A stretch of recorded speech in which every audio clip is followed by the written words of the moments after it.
Olá! Hoje vamos mergulhar de cabeça num dos textos mais complexos e, sem dúvida, influentes da história, a Bíblia. A ideia é organizar toda aquela narrativa numa linha do tempo que faça sentido. Pois é, essa é a grande questão, não é? 66 livros diferentes. Como é que se organiza uma história assim? É verdade, a Bíblia pode parecer intimidante. É uma coleção gigante de histórias, leis, poesias, profecias, mas e se pensarmos nela não como um livro, mas como uma biblioteca inteira? É isso mesmo. Pensem na Bíblia como uma biblioteca, com prateleiras diferentes para cada género literário. De um lado o Antigo Testamento, do outro o Novo. Esta estrutura toda foi compilada ao longo de séculos e lá dentro tem de tudo: história, poesia, cartas pessoais. Entender esta organização é mesmo o primeiro passo para começar a desvendar a grande história que ela conta. Muito bem, vamos começar pelo primeiro ato. Esta é a base de tudo, a história de como o mundo começou e, mais especificamente, de como um povo nasceu. O Gênesis, bem, ele dá o pontapé de saída para tudo e avança a um ritmo alucinante por eventos gigantescos. Começa com a perfeição da criação, mas logo a seguir vem a queda, a expulsão do Éden. A narrativa mostra uma espécie de espiral descendente que acaba por levar ao dilúvio, um reset para a humanidade. Mas nem isso resolveu porque a arrogância na Torre de Babel leva a outra intervenção, que espalha toda a gente. E é no meio deste caos que a câmara foca, digamos assim, numa única linhagem, que começa com o Abraão. E este é o ponto de viragem. A promessa feita a Abraão de que a sua descendência daria origem a uma grande nação passa a ser o fio condutor de todo o Antigo Testamento. A história deixa de ter um foco global, na humanidade inteira, e passa a concentrar-se na formação de um povo específico, Israel. Só que esta transformação de família para nação não é nada fácil, é forjada ao fogo. Tudo começa com José, que leva a família para o Egito. Com o tempo, o povo cresce, multiplica-se, mas acaba escravizado por um faraó que já não se lembrava de José. E esta opressão brutal durou uns longos 400 anos. Até que Moisés aparece para os libertar. O famoso Êxodo, no entanto, não é o fim da viagem, é o início de 40 anos no deserto. Um tempo de prova em que essa multidão de ex-escravos se vai moldar numa nação, com leis e uma identidade própria. Isto leva-nos direitinhos ao segundo ato. Uma era cheia de glória, mas também de muito conflito e drama. Agora já vemos a nação estabelecida, a tentar navegar o seu próprio destino. Depois da morte de Josué, Israel fica sem um rei. Em vez disso, o que acontece é um ciclo vicioso que se repete várias vezes. O povo afasta-se de Deus, é oprimido por inimigos e, em desespero, pede ajuda. Em resposta, surge um líder militar, um juiz, que os liberta. O problema é que a paz nunca dura muito tempo. Claramente, este sistema de juízes era instável e o povo começou a querer um rei, como todas as outras nações. O profeta Samuel, que era o último juiz, a muito custo lá unge Saul como o primeiro rei. Mas é o sucessor de Saul, Davi, quem realmente dá início à chamada Idade de Ouro de Israel, unificando o reino e fazendo de Jerusalém a sua capital. E o fascinante aqui é ver como a história e a poesia se cruzam.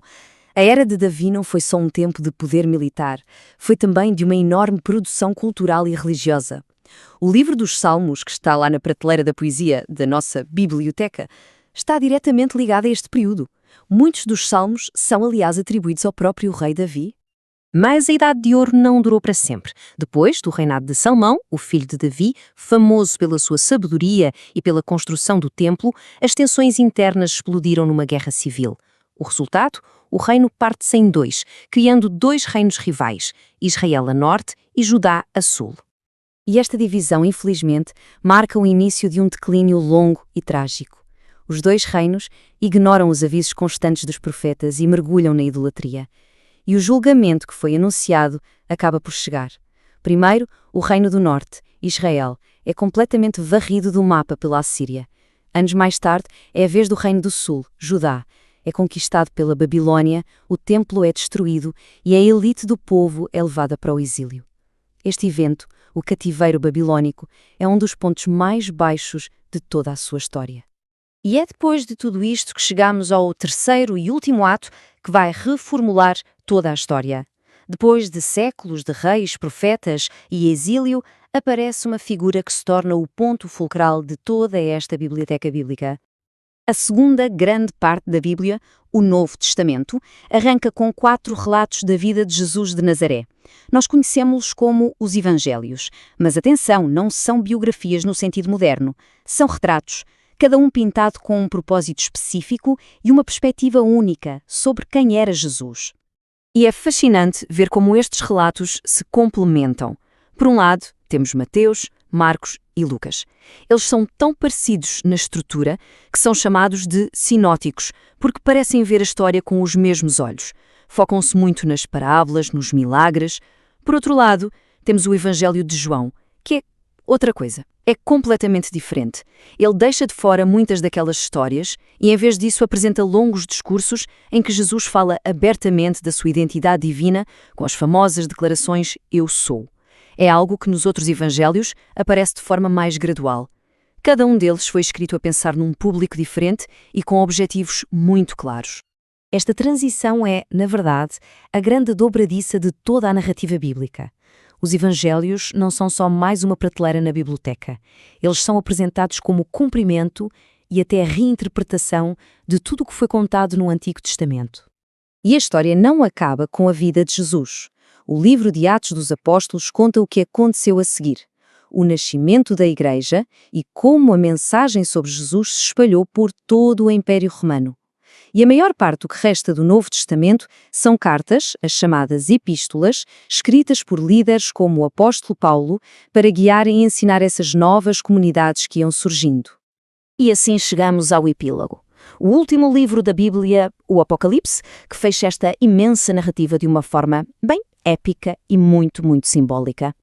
E aqui vamos já esclarecer uma ideia muito comum. Quando ouvimos Apocalipse, pensamos logo em catástrofe, fim do mundo, certo?